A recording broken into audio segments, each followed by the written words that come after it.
Hello and welcome to this week's episode. Tech Takeaways, giving you key takeaways around key technology challenges. So today we're going to be discussing an important topic around cyber resiliency. So looking at it from a technical but business perspective as well. Now this is something that we've seen quite a lot recently. Had quite a number of conversations within our customer base around it. So Paul, I'd like to come to you first, if that's okay. I'd like to just spend a couple of minutes just explaining what it is that we mean by cyber resiliency. Yeah, thanks, Jason. First comment is, because I only come for the bite-sized chunks. In your intro, you didn't say bite-sized chunks. Sorry, we're mixing it up this week. Let's just change it. It's thrown me completely. I think it's a great question though, because we were kind of having the conversation before we came here to record at the wonderful Liverpool podcast studios. That I get a discount for saying that apparently, but. We were talking about, well, how is this different from resilience? And I think that's a really good question. Yeah. And I think one of the things that it's important for businesses to understand is that, we've spoke to lots and lots of organizations in our time around resilience planning, around business continuity planning. And lots of that continuity planning is based around the idea of terrible things happening. So, we have a fire, we have a flood in a data center. Heck, we've had a call this week, haven't we, where somebody talked about their data center has some kind of horrible incident at least once every 2 years, which feels way too much for me. Definitely.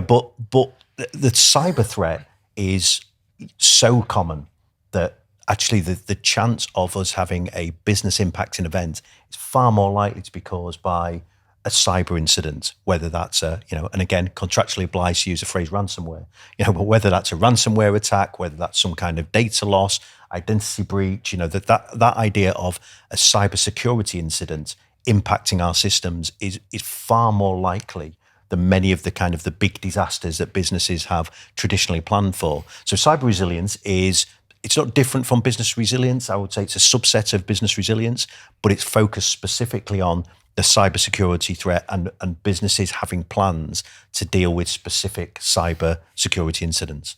Yeah. So how do you plan for that? Because I look at the outgoings. We've got endpoint protection. We've got various security software subscriptions with various different companies. How do you plan? So that's a great question, actually. And the reason that's such a good question is because that's part of why we're seeing cyber resilience becoming a more regular topic of conversation. Because I think for a long time as organizations, we've been concerned with cybersecurity. So how do we stop bad things happening? How do we protect? How do we mitigate against risk? But the reality for most organizations, if not all, the reality is that we can only mitigate so far. And what we're really looking for is what happens when everything else goes wrong. When all else fails, what are the things that we do to try and address that? And that's what cyber resilience planning is about in essence, is understanding we identify what's gone wrong and then how do we recover?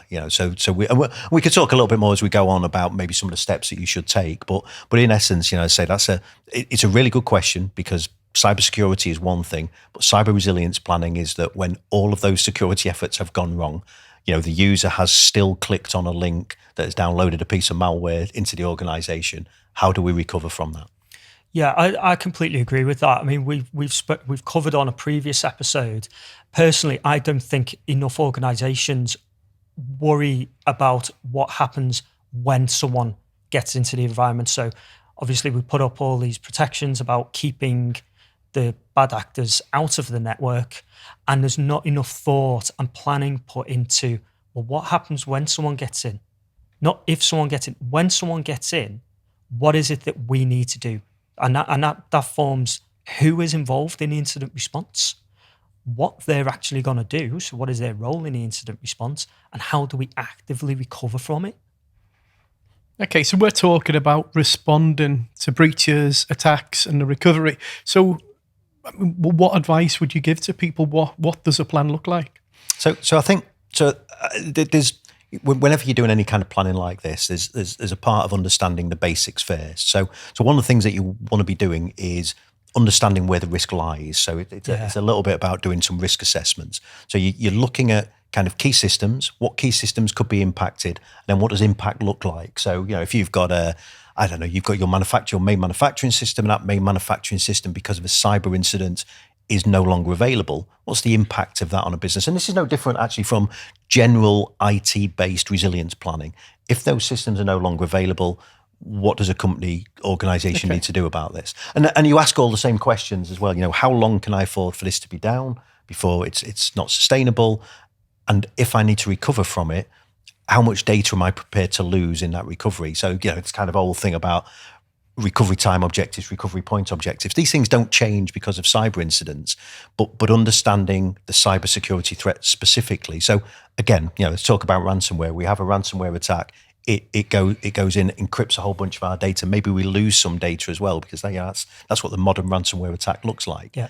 How do we recover? What are the steps that we need to go through? Who do we need to call upon to help us to do that? So have we got an incident response team? Is that an internal incident response team? Is that an external incident response team? Do we have access to cyber insurance to help pay to deal with the problem? So these are the kind of things that you start to think about. So that's your starting point. Where's the problem? If I get those kind of systems impacted, what's the wider impact on a business? And actually, what do we do about that? How do we communicate that to our staff, to our suppliers, to our partners, to our customers? How do we make sure we do that? If we've had a data loss incident, who do we need to tell? Do we need to report it to a regulatory authority? So these are the things that you should know within a plan. And these are the things that stop businesses recovering more quickly from cyber incidents, because what will tend to happen is that they maybe don't have these plans specific around cyber. And then when an incident happens, it's everybody's head's on fire and they're all just running around shouting at each other. And at some point we'll hopefully get to recover, but maybe could have recovered more effectively, could have recovered more quickly. Okay. So I naturally think of disaster recovery planning. This is similar, but it's taken the cyber view of the impact that we can have. We were talking before as well about employee awareness and how that can contribute. What could we do from that perspective to educate employees? Yeah, I mean, employees are sometimes viewed as the first line of threat. Our employees are going to click on a link. We're nervous about that as an organization. Are they going to click on a link? Is that going to open us up to a cyber attack? But employees are also the first line of defense. And they need to be aware, this doesn't quite look right. I'm not expecting an Amazon package today. Why would Amazon be emailing me about a package I've not ordered? Maybe stay away from that. So user education piece is the human firewall element. There's something coming in. We can put up technical controls to filter out suspicious emails, to prevent those kind of attacks coming in. But there's so many of them. You're never going to stop 100%. The odd one could get through. And if employees are skilled up and educated to be able to spot them, kind of attempts, they're the first line of defense once to get past the technical controls.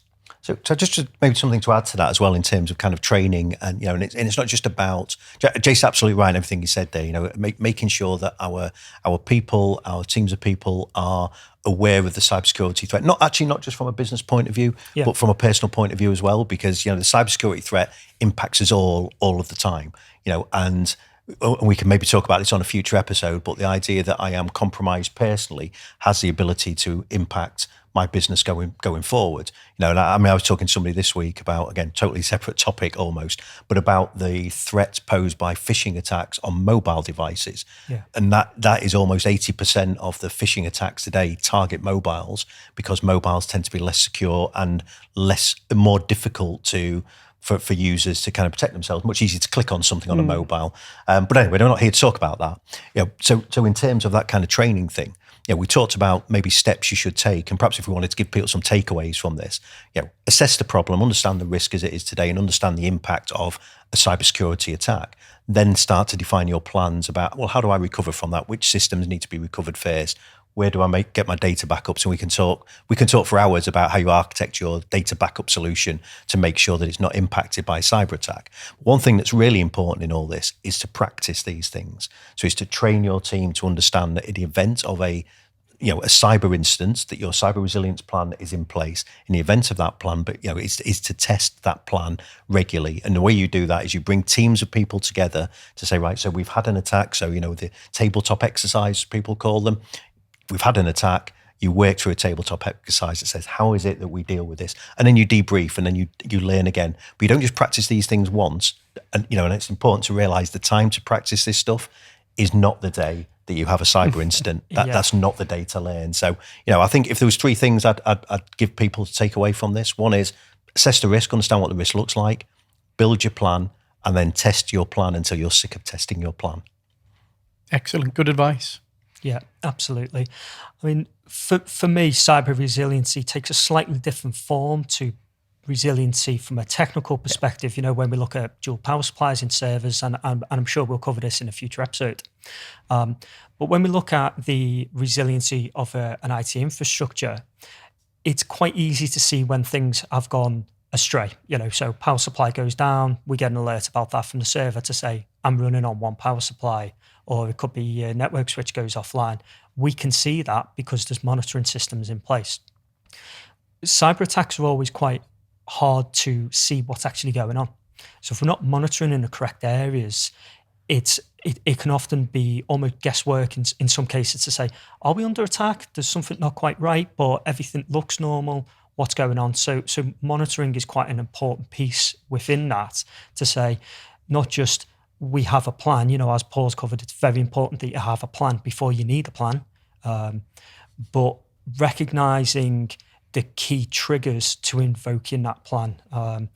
Resiliency for me, and cyber resiliency takes this form. For me, it's about maintaining operations despite outside influence. And a great example of this is the Terminator. So if we look like the Terminator, so he gets set on fire, he keeps going. He's resilient to that. He gets shot, he keeps going. He gets blown up, he keeps going. And at the end of Terminator 2, for anyone that's not seen the film, it was in 85. There's Spoiler no alert. spoilers. Yeah, spoiler alert. At the end of the film, it looks like he's offline. And for a split second he is, but he quickly resumes operations and gets back to his normal operations. And that kind of summarizes that. I think that's quite a nice analogy to say, okay, if you're offline, how do we make sure that we get online and operational as quickly as possible? And having that plan and that monitor in place really helps with that. You were determined to get your Terminator. Yeah, and I think just a quick note, James Cameron, if you're watching, we've already got that idea copyrighted. So Terminator, the day of the cyber resilience plan, that's ours. It's a blockbuster. Certainly is. So we hope you've enjoyed today's episode. We're available everywhere you can find podcasts. So we're on Apple Podcasts, we're on YouTube, podcast.gardenersystems.co.uk. If you take a look there, you can see all the episodes. So new episodes weekly, dropping on Tuesdays. Thank you.